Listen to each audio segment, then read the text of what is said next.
একটা দুর্গ যার নামের অর্থই সময়ের বিনাশকারী, যাকে জয় করতে গিয়ে প্রাণ হারিয়েছেন এক সম্রাট। বিন্ধ্য পর্বতের উপর দাঁড়িয়ে থাকা কালিঞ্জার ফোর্ট 2000 বছরের ইতিহাসে বয়ে চলা এই অজেয় দুর্গ দখলের অভিযানে বারুদের বিস্ফোরণে মৃত্যু হয় শেরশাহ সূরির। চান্দেল রাজাদের গৌরব, অজেয় প্রাচীর আর সম্রাটের মৃত্যু সব মিলিয়ে কালিঞ্জার ফোর্ট শুধু দুর্গ নয়, ইতিহাসের এক জীবন্ত যুদ্ধক্ষেত্র। বৃহস্পতিকুণ্ড দর্শন কমপ্লিট করে আমরা বেরিয়ে পড়েছি আমাদের সেকেন্ড ডেস্টিনেশন কালিঞ্জার ফোর্টের উদ্দেশ্যে, যার দূরত্ব বৃহস্পতিকুণ্ড থেকে 40 কিলোমিটার এবং পান্না বাস স্ট্যান্ড থেকে 58 কিলোমিটার। রাস্তা যত এগোচ্ছে এক্সাইটমেন্ট ততই বাড়ছে, তবে রহস্য উন্মোচনের আগে পেটের রহস্য মেটাতে রোড সাইড ফুডস্টপ জরুরি। এমন সুন্দর গ্রাম্য পরিবেশ দেখে আর এগিয়ে যাওয়া গেল না, তাই রোড সাইডের এই ছোট্ট দোকানে থেমে এক কাপ চা খেয়ে নিজেকে সিভিলাইজড করে নিলাম। যাক, পেটও খুশি, মনও ফুরফুরে।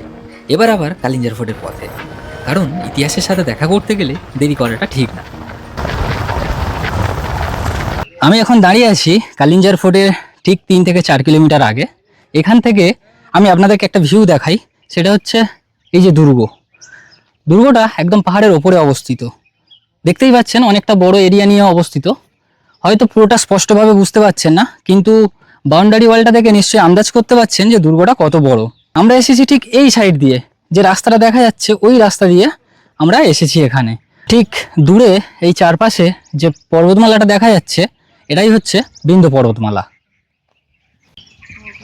আমরা এখন ঠিক এই রাস্তা ধরেই গাড়িতে করে ফোর্টে যাব, কিন্তু আপনাদেরকে একটা জিনিস দেখাই, সেটা হচ্ছে আজ থেকে ঠিক 70-80 বছর আগে যখন এই রাস্তা তৈরি হয়নি, তখন এই ফোর্টে যাওয়ার জন্য এই রাস্তাটা ব্যবহার করতো তখনকার মানুষ। এই কালিঞ্জার ফোর্ট কিন্তু মধ্যপ্রদেশে অবস্থিত নয়, কালিঞ্জার ফোর্ট উত্তরপ্রদেশের বান্দা ডিস্ট্রিক্টে অবস্থিত। তো চলুন আমরা আবার গাড়িতে করে ওপরের দিকে যাই কালিঞ্জার ফোর্টে। চলে এসেছি কালিঞ্জার ফোর্টের মেন এন্ট্রি পয়েন্টে। তো এখানে আমাদেরকে এন্ট্রি করার জন্য টিকিট কাটতে হবে। আমাদের এখানে প্রবেশের জন্য প্রবেশ মূল্য নিয়েছে পার পার্সন 25 টাকা করে। আপনারা যদি গাড়ি নিয়ে আসেন তাহলে চিন্তার কোনো কারণ নেই, মেন গেট থেকে গাড়ি নিয়ে আপনারা ভিতর পর্যন্ত প্রবেশ করতে পারবেন। ভাই লোক সাইড দিয়ে দো, ভাই লোক সাইড দিয়ে দো। আমরা ভিতরে প্রবেশ করে সর্বপ্রথম চলে এসেছি নীলকণ্ঠ মহাদেব টেম্পলে।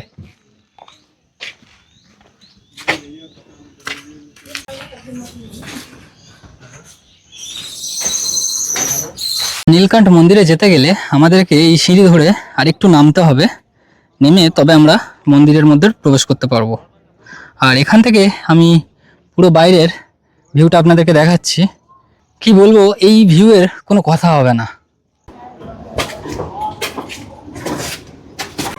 সামনের এই যে অংশটা দেখতে পাচ্ছেন, এটাকে বলা হয় মণ্ডপ। এটা একসময় 7 তলা ছিল বলে জানা যায়, তবে বিভিন্ন প্রাকৃতিক দুর্যোগ, ভূমিকম্পের কারণে এটার ওপরের 6 তলা পুরোপুরি ধ্বংস হয়ে গেছে, আর একটা তলাই বেঁচে আছে এখানে। চলো আমরা এখন নিচে যাচ্ছি মণ্ডপের কাছেই।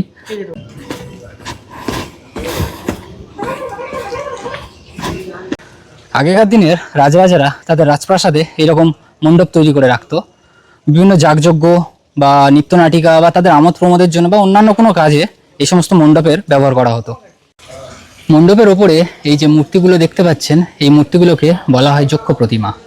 যেহেতু পুরো মণ্ডপের ভার বহন করছে এরা, তাই এদেরকে ভার বহনকারীও বলা হয়। মণ্ডপের সামনে ঠিক এটা হচ্ছে গর্ভগৃহ।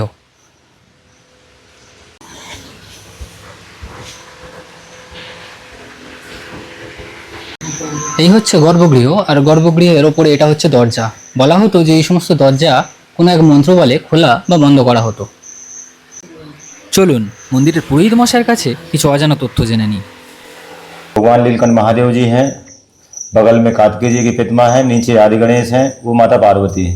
हाँ। ये जब सौन मंथन जब हुआ है, हाँ। 14 रत्नों में एक रत्न निकला हुआ है, कालकूट विष धारण करने के बाद भगवान जो है पूरी पृथ्वी का परिक्रमा लगाया है, कहीं भी उनको शांति नहीं मिली है। लास्ट में कालिंजर आए हैं, तो कालिंजर पहले माँ काली का स्थान था, तो माँ काली अपना स्थान दे के कलकत्ता प्रस्थान कर गई हैं, भोलेनाथ यहाँ विराजमान हुए हैं। तो 6-7 सूर्य ने आगमन किया था यहाँ पे, तो 6-7 सूर्य की मृत्यु यहीं पे हुई थी।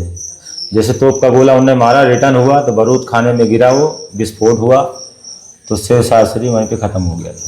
ये भगवान भोलेनाथ की मूर्ति है, विराट रूप है भगवान का, विराट रूप है। 18 भुजा है, और माथे में चंद्रमा है, मुंडों का माला है, सर्पों का जनेऊ है। अच्छा। हर इन्हें हाथों में अस्त्र शस्त्र लिए हुए है। और वो हाथों में किसका वो मुंडी किसी है? को मारने के लिए भगवान ने ऐसा रूप रखा था जो है, जो किसी राक्षस को हाँ, मारा किसी था। राक्षस को जो है।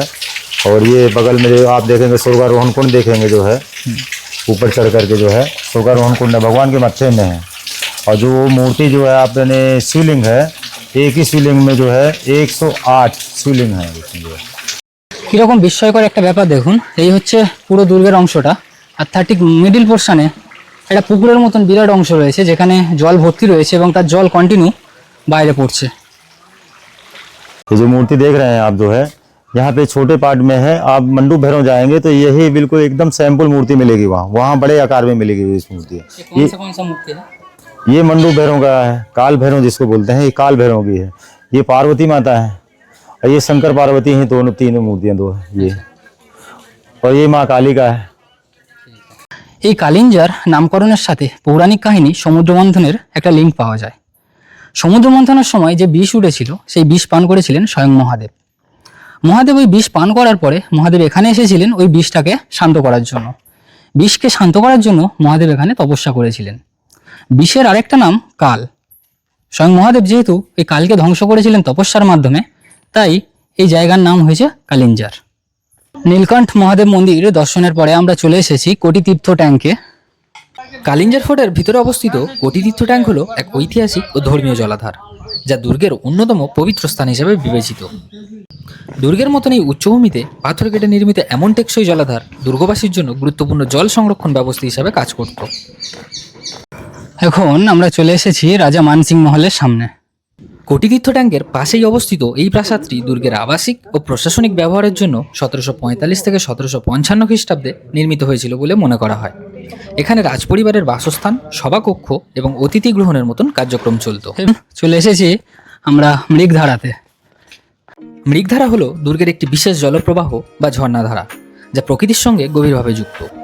লোককথায় আছে একসময় হরিণেরা এখানে জল পান করতে আসতো, আর সেই থেকেই নাম মৃগধারা। এখন আমরা চলে এসেছি মতিমহলে। কালিঞ্জার ফোর্টের ভিতরে থাকা মতিমহল ছিল রাজকীয় আভিজাত্যের এক অনন্য নিদর্শন। বুন্দেলা শাসকদের আমলে নির্মিত এই প্রাসাদ প্রশাসনিক কাজ, অতিথি আপ্যায়ন ও বিশেষ দরবারের জন্য ব্যবহৃত হতো। এখানে মহলগুলো প্রায় সবগুলোর একই রকম দশা, প্রায় অর্ধেক ভগ্নস্তূপে পরিণত হয়েছে। মতিমহলের পাশ দিয়ে আমরা এখন চলে এসেছি এই যে জাকিরা মহল। তো এটা মেন রাস্তা থেকে প্রথমে পড়বে, তারপরে মতিমহল।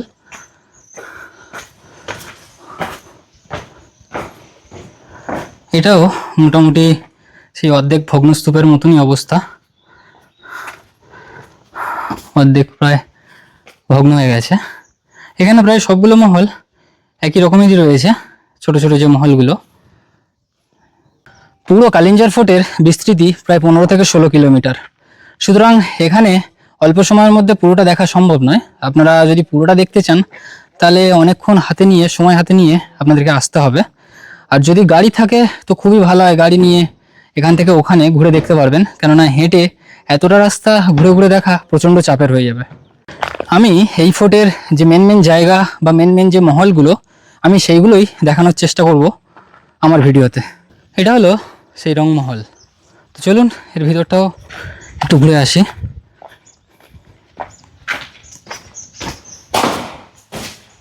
কালিঞ্জার দুর্গের রংমহল ছিল রাজপরিবারের বিনোদন ও সাংস্কৃতিক আয়োজনের বিশেষ স্থান। নাম থেকেই বোঝা যায় এটি ছিল রং, সঙ্গীত আর উৎসবের কেন্দ্র।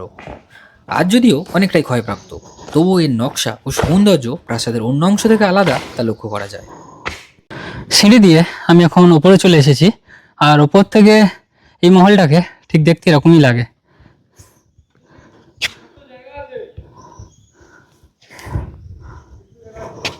এখানে একটা সুড়ঙ্গ টাইপের কিছু দেখতে পাচ্ছি, কিন্তু এতটা পরিমাণে গাছগাছরা ভরে গেছে যে পরিষ্কারভাবে কিছু বোঝা যাচ্ছে না।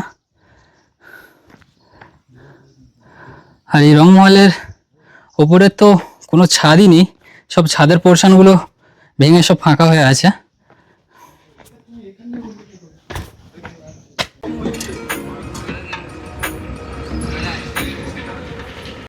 এখন চলে এসেছি চৌবে মহলের সামনে। চৌবে ছিলেন তখনকার রাজা রাঁধুনি, ওনার জন্যই এই মহলটা বানানো হয়েছিল। চৌবে মহলে বুন্দেলা স্থাপত্য শিল্প লক্ষ্য করা যায়, যেটা ছিল হিন্দু এবং মুঘল স্থাপত্য শিল্পের সংমিশ্রণ। 18th সেঞ্চুরিতে এই চৌবে মহল তৈরি করা হয়েছিল। এখানে এই যে দুটো শিল্পকর্মের নিদর্শন দেখতে পাচ্ছেন আপনারা, এখানে এটা হচ্ছে হিন্দু স্থাপত্য শিল্পের নিদর্শন, কেননা এখানে এটা ফুলের ছবি আঁকা রয়েছে। এবং এই সাইডে যেটা, এটা মুঘল স্থাপত্য শিল্পের নিদর্শন, কেননা মুঘলরা তাদের স্থাপত্য শিল্পে কোনো লিভিং এলিমেন্টের ব্যবহার করতো না।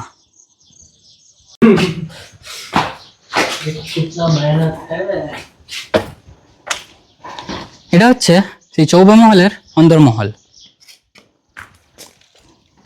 আমরা ঠিক ওই দিক থেকে আসলাম, আর ঠিক এইখানে রয়েছে ভেঙ্কট বিহারী টেম্পল, আর এর পিছন দিকে রয়েছে রানী মহল। তো চলুন আগে আমরা ভেঙ্কট বিহারী টেম্পলটাই দেখি, তারপরে রানী মহলের দিকে যাব। কালিঞ্জার দুর্গের ভেঙ্কট বিহারী মন্দির ভক্তি আর ইতিহাসের অপূর্ব এক মেলবন্ধন। এই মন্দিরটি ভগবান বিষ্ণুর এক রূপ ভেঙ্কট বিহারীকে উৎসর্গ করা। দুর্গের ভিতরে থাকা এই মন্দির প্রমাণ করে কালিঞ্জা শুধু যুদ্ধের কেন্দ্র ছিল না, ছিল আধ্যাত্মিকতার স্থানও। এটা হলো ভেঙ্কট বিহারী টেম্পলের অন্দরমহল। প্রায় 400 জন রাজা এই কালিঞ্জার ফোর্টে রাজত্ব করেছিলেন। তবে কোন রাজা এই কালিঞ্জার ফোর্টটি তৈরি করেছিলেন বা এই কালিঞ্জার ফোর্ট ধাপে ধাপে তৈরি হয়েছে কিনা তার সম্বন্ধে কোনো ঐতিহাসিক আজ পর্যন্ত সঠিক তথ্য দিতে পারেননি। আমি এখন চলে এসেছি রানী মহলের সামনে। এই যে রানী মহল সম্বন্ধে এখানে কিছু ডিটেলস দেওয়া আছে, আর এটা হচ্ছে সেই রানী মহল। তো চলুন এখন ঢুকি রানী মহলের ভিতরে। রানীমহল ছিল রাজপরিবারের মহিলাদের জন্য নির্দিষ্ট এক সুরক্ষিত ও রাজকীয় আবাস ভবন। এখানে রানী, রাজমাতা ও রাজপরিবারের অন্যান্য নারীরা বাস করতেন। দুর্গের সামরিক পরিবেশের মধ্যেও এই অংশটি তুলনামূলকভাবে শান্ত ও ব্যক্তিগত রাখা হতো। আজ যদিও এর অনেকটাই ধ্বংসপ্রাপ্ত, তবু রানীমহলের ভগ্ন দেওয়াল সেই রাজকীয় জীবনের আভাস দেয়।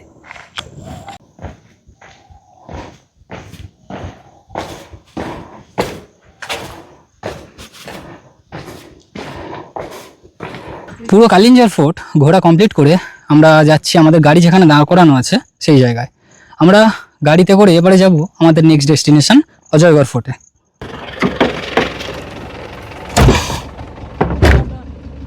উত্তরপ্রদেশের বান্দা ডিস্ট্রিক্টে অবস্থিত কালিঞ্জার ফোর্ট দেখা কমপ্লিট করে আমরা আবার গাড়িতে করে রওনা দিয়েছি মধ্যপ্রদেশের পান্না ডিস্ট্রিক্টে অবস্থিত অজয়গড় ফোর্টের দিকে। কালিঞ্জার ফোর্ট থেকে অজয়গড় ফোর্টের দূরত্ব 38 কিলোমিটার, আর অজয়গড় ফোর্ট থেকে পান্নার ডিস্ট্যান্স 34 কিলোমিটার। তো আমরা এই রুটে একেবারে অজয়গড় ফোর্ট দেখা কমপ্লিট করে আবার পান্নাতে ব্যাক করবো, কেননা পান্না বাস স্ট্যান্ডে আমাদের হোটেল নেওয়া আছে। তো আমরা আবার আজকে ওখানেই থাকবো। আজকের এই কালিঞ্জার ফোর্ট ভ্রমণ পর্ব যদি তোমাদের ভালো লেগে থাকে তাহলে একটা লাইক আর কমেন্টে অবশ্যই জানাবেন। গন্তব্য শেষ হয় কিন্তু ভ্রমণের অনুভূতি রয়ে যায়। আবার দেখা হবে নতুন পথে নতুন ব্লগে। ভালো থাকবেন, ধন্যবাদ।